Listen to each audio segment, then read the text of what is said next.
Hello friends, welcome to Devansh car stories వాళ్ళు. ఇప్పుడు మీరు వినబోతుంది ఒరే బావోసే మరిదల స్టోరీలోని 38వ భాగం. సీతారాంని వదిలి.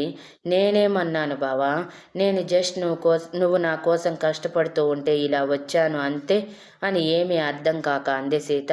రామ్ కళ్ళతోనే సీత కళ్ళల్లోకి దేనికోసమో వెతుకుతూ, లేదు ఇప్పుడు నువ్వు నాకు ఐ లవ్ యూ చెప్పావు కదా, నాకు వినిపించింది. నువ్వు నిజం చెప్పావు కదా అని చాలా ఆతృతగా అడిగాడు. సీత కంగారుగా, నో నో, నేను అసలు నోరు కూడా విప్పలేదు, మరి నీకెలా వినిపించింది అని చెప్పి మనసులో, బాబోయ్, మనసులో అనుకున్నా కూడా వినేస్తున్నాడే, ఏదైనా ఇలాంటి టాలెంట్స్ కూడా ఉన్నాయే ఏంటి బావకి? ఇక నుంచి మనసులో కూడా ఏమీ అనుకోకుండా జాగ్రత్తగా ఉండాలి అని అనుకుంది. రామ్ సీత భుజాలు పట్టుకొని కుదిపేస్తూ, లేదు నువ్వు నాకు ఐ లవ్ యూ చెప్పావు, నేను విన్నాను. అబద్ధం ఎందుకు చెప్తున్నావు సీత? ఒప్పుకోవచ్చు కదా నువ్వు నాకు ఐ లవ్ యూ చెప్పావని. నేను నీకు return I love you two కూడా చెప్తాను. ప్లీజ్ సీత ఒప్పుకోవే అని అడిగాడు. సీత కంగారుగా రామ్ నుంచి దూరం జరుగుతూ, అబ్బా బావా, నువ్వు బలవంతం ఎందుకు చేస్తున్నావు? నిజంగా చెప్పేదాన్ని అయితే డైరెక్ట్గా నీకు చెప్పనా? నీకు తెలియదా నా గురించి? ఏదైనా మొహానే చెప్తానని. మరి ఇంకెందుకు ఇలా పట్టుబడుతున్నావు? పట్టుదలగా ఐ లవ్ యూ చెప్పించుకుంటే నీకు సంతోషం ఇస్తుందా? అయితే పట్టు చెప్తాను అని కోపం ప్రదర్శిస్తూ అంది సీత. రామ్ నిరాశగా మళ్ళీ గ్యాస్ వైపు తిరిగి, లేదులే సీత, నీ మనసు నా మీద ప్రేమతో నిండిపోయి ఆ మనసు నుంచి ఆటోమేటిక్గా వచ్చిన మాట నా మనసుకి చేరి నా అంతటా నేను నాకు నీ ప్రేమ ఎక్స్ప్రెస్ చేసుకోవాలి, కానీ ఇలా బలవంతంగా నేను చెప్పించుకుంటే నువ్వు చెప్పటం కాదు. నీకు నీ మనసులో నా మీద ఎప్పుడు ప్రేమ పుడుతుందో అప్పుడు చెప్పు. అప్పటి వరకు నేను వెయిట్ చేస్తాను అని కళ్ళల్లో చేరిన కన్నీటి తల్లిని సీతకి కనిపించకుండా ఆనియన్స్ కట్ చేస్తూ సీత నుంచి తప్పించుకోవటానికి ట్రై చేశాడు. కానీ సీతకి రామ్ గొంతులో బాధ అర్థమయ్యి కంగారుగా రామ్ని తన వైపు తిప్పుకొని, ఎందుకు బావా బాధపడుతున్నావు? నేను ఎప్పటికైనా నీతోనే కదా ఉండేది. మరి ఐ లవ్ యూ అనే పదం చెప్పకపోతే ఏమైంది చెప్పు? మనం భార్యాభర్తలమే కదా, వీటన్నిటి అవసరం ఏముంది అని రామ్ బాధ తీర్చటానికి అంది. కానీ ఆ మాటలు రామ్ని ఇంకా బాధకి గురి చేశాయని తెలియదు సీతకి. రామ్ తడిచేరిన కళ్ళతో, అంటే నువ్వు మన బంధాన్ని బలవంతంగా యాక్సెప్ట్ చేస్తున్నావా సీత? పెళ్ళయ్యాక ఎలాగైనా ఒప్పుకోవాలి కదా, అందుకే నన్ను భర్తగా బలవంతంగా మనసులోకి తీసుకువెళ్తున్నావా? నేను నిన్న అంత బలవంతం చేస్తున్నానా అని అడిగాడు. రామ్ మాటలు సీత మనసుకి గట్టిగా తగిలాయేమో. రామ్ మాటల్లో తన ప్రేమ చెప్పటం కంటే ముద్దులో చెప్పటం ఈజీ అనుకుని ఒక్కసారిగా రామ్ పెదవులు అందుకొని గాఢంగా ముద్దు పెడుతూ 10 నిమిషాల తర్వాత వదిలి రామ్ వైపు చూడకుండా అక్కడి నుంచి రూంలోకి వెళ్ళిపోయింది. రామ్ మాత్రం సీత తనంతట తానే ముద్దు పెట్టడం, ఆ ముద్దులో సీత ప్రేమ తెలియటం అర్థమవుతూ ఉంటే ఒక్క రకమైన షాక్లో, ఇప్పుడు ఏం జరిగింది? అసలు సీత ఇంటెన్షన్ ఏంటి? ఒక్క నిమిషం నేనంటే ప్రేమ అన్నట్టు ఉంటుంది, రెండో నిమిషం దూరం పెట్టేస్తుంది. ఇప్పటికిప్పుడు ఇలా ముద్దు పెట్టడంలో దీని అర్థం ఏంటి అని అనుకుంటూ ఉండగానే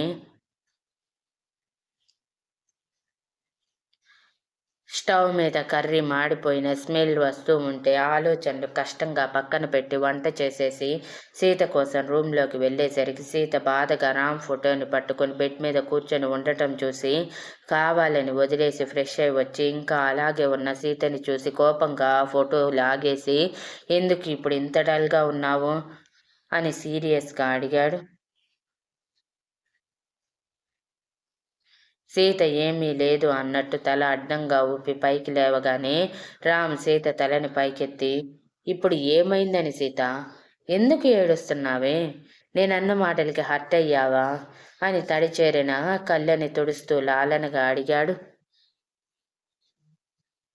సీత ఒక్కసారిగా బలిష్టయ్యి గట్టిగా ఏడుస్తూ రామ్ని గట్టిగా హత్తుకొని, నేను కిచెన్లో అన్న మాటలు నిన్ను బాధ పెట్టాలని అనలేదు బావా.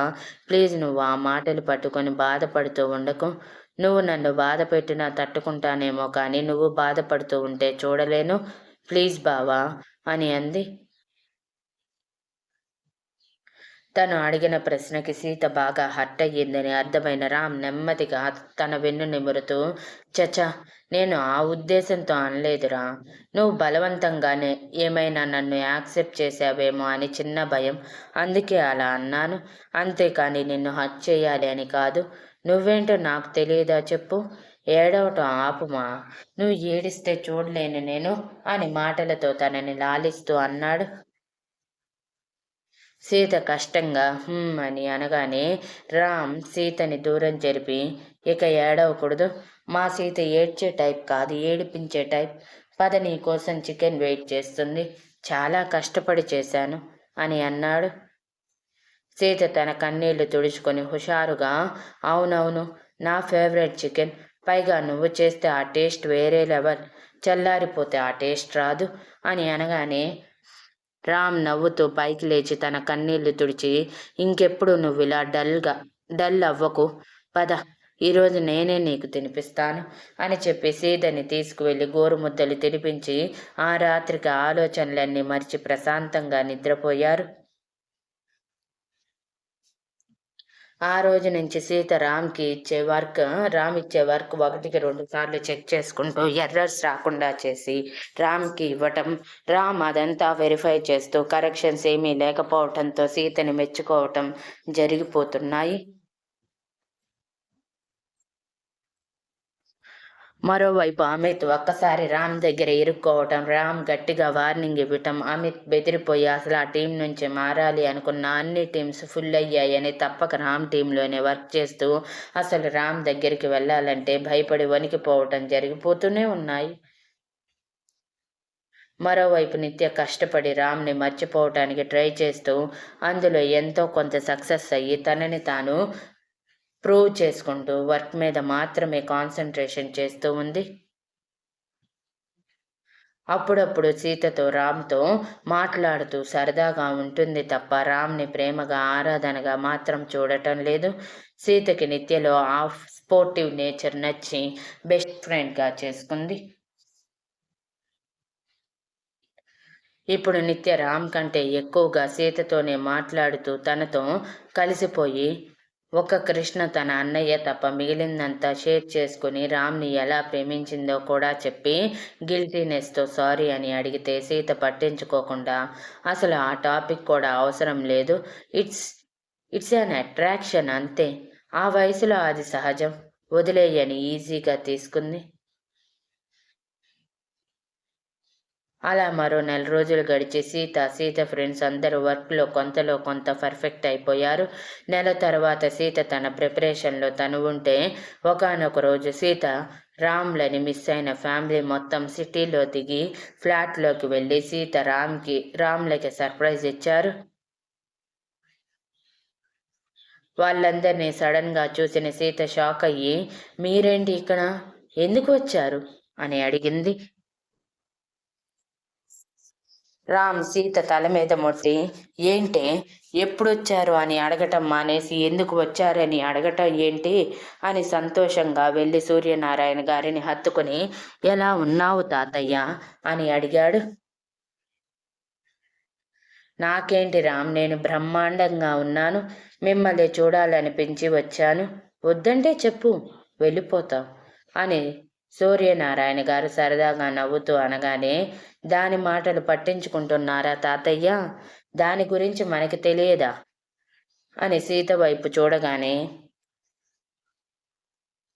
సీత బలవంతంగా తెచ్చిపెట్టుకున్న చిరునవ్వుతో, హా అవును తాతయ్య, నేనెందుకు మిమ్మల్ని వద్దని చెప్తాను, ఇది మన ఇల్లు అని చెప్పి మనసులో, నా ప్లాన్ మొత్తం నాశనం అయిపోయింది, ఇప్పుడు ఏం చెయ్యాలి అని మనసులోనే తెగ చించేస్తుంది. రాధగారు సీత దగ్గరికి వచ్చి ఆప్యాయంగా హత్తుకొని, ఎలా ఉన్నావు సీత, ఇక్కడ అంతా బాగానే ఉంది కదా, ఇబ్బందేం లేదు కదా అని అడిగారు. మీ కొడుకు ఉండగా నాకేం ఇబ్బంది ఉంటుంది అత్తయ్య చెప్పండి. నేను చాలా బాగున్నాను. ఇంతకీ ఈ సడన్ సర్ప్రైజ్ ఏంటి? కనీసం ఒక్క మాట కూడా చెప్పకుండా వచ్చేశారు అని అడిగింది. ఎందుకో మీరు పదే పదే గుర్తుకు వస్తూ ఉంటే రావాలనిపించి వచ్చేశాము. మీకు చెబుదామంటే మీ మావయ్య సర్ప్రైజ్ ఇద్దామంటూ ఆపాడు అని అన్నారు రాధగారు. అవునా అంటూ సీత వెళ్ళి వీరేంద్ర గారిని హత్తుకొని ఐ మిస్ యూ టూ మావయ్య అని డల్గా చెప్పి, సరే పదండి, ప్రయాణం చేసి వచ్చారు కదా, ఫ్రెష్ అయి తినేసి పడుకుందురు అని అంది. అందరూ సరే అని ఫ్రెష్ అయి వచ్చి అప్పటికే నైట్ కావటంతో తినేసి శుభ్రంగా మగవాళ్ళందరూ తొంగోటానికి వెళ్తూ ఉంటే సీత భయంగానే రాధగారి చేతిని పట్టుకొని, నీతో అమ్మతో చాలా అర్జెంటుగా మాట్లాడాలి అత్త, ఒక అరగంట బాల్కనీలోకి వస్తారా అని క్యూట్గా మొహం పెట్టి అడిగింది. సీత మొహం చూస్తుంటే ఏదో ఉంది అనిపించే అనుమానంగా చూస్తూనే సరే అని పనంతా అయిపోయాక సుధగారిని తీసుకుని బాల్కనీలో నిలబడితే రామ్కి చెప్పి బాల్కనీలోకి వచ్చి తలదించుకుని, మీరు రేపు ఇక్కడి నుంచి వెళ్ళిపోండి అమ్మ అత్త, నాకు చాలా అర్జెంటుగా వేరే ఊరు వెళ్ళే పని పడింది అని టెన్షన్గా అంది. ఏం సీఎం పోస్ట్కి అప్లై చేశావేంటి? వేరే ఊరు పోయి మరి ప్రచారాలు చేయటానికి అని వెటకారంగా సుధగారు అడిగారు. అమ్మా అని చిన్నగా అరుస్తూ తలెత్తగానే రాధగారు అయోమయంగా, ఏమైంది సీత? ఎప్పుడు మమ్మల్ని రారా అని చంపేదానివి, వస్తే ఇప్పుడు వెళ్ళమంటున్నావు? నీ కళ్ళల్లో ఏదో భయం కనిపిస్తుంది. ఏదైనా ఉంటే క్లారిటీగా చెప్పు అని అన్నారు. సీత చేతులు నలుపుకుంటూ ఇక చెప్పక తప్పక పెళ్లి దగ్గర నుంచి ఇప్పటి వరకు జరిగింది పూసగుచ్చినట్టు మొత్తం చెప్పకపోయినా తనకి కన్వీనియంట్గా ఎంత చెప్పాలో అంతవరకే చెప్పి, తను రామ్ కలవలేదని మాత్రం చాలా అంటే చాలా క్లారిటీగా వాళ్ళకి చెప్పేసింది. సుధగారు సీత మాటలకి పూనకం వచ్చినట్టు సీతని ఒంగోబెట్టి కొడుతూ, పెళ్ళయ్యాక మొగుడిని దూరం పెడతావా? అది కూడా ఇంతకాలం. కొంచెమైనా బుద్ధుందా నీకు? పెళ్లికి ముందే ఇష్టం లేదని మాతో చెప్పుంటే మీకు అసలు పెళ్లి చేసే వాళ్ళం కాదు కదా. పెళ్ళంటే ఏమైనా బొమ్మలాట అనుకుంటున్నారా? ఒకవేళ పెళ్లి చేసుకున్నాక మీరిద్దరూ ప్రేమించుకోకుండా ఉంటే పెద్దల కోసం ఈ బంధంలో కలిసి ఉండేవాళ్ళ? అలా ఎన్నాళ్ళు కలిసి ఉంటారు? కొన్నాళ్ళు కలిసి ఉంటారు, తర్వాత విడిపోయేవాళ్ళ? మీకు అసలు కొంచెం కూడా బుర్ర ఎదగలేదా అని అరిచారు. Future promo. After 3 months in Ram cabin. Ram మరో అమ్మాయి డీప్ లిప్ కిస్లో ఉండగా రామ్ పిలిచాడని చెప్పి లోపలికి వచ్చిన సీత అది చూసి షాక్ అయ్యి కళ్ళు పెద్దవి చేసింది.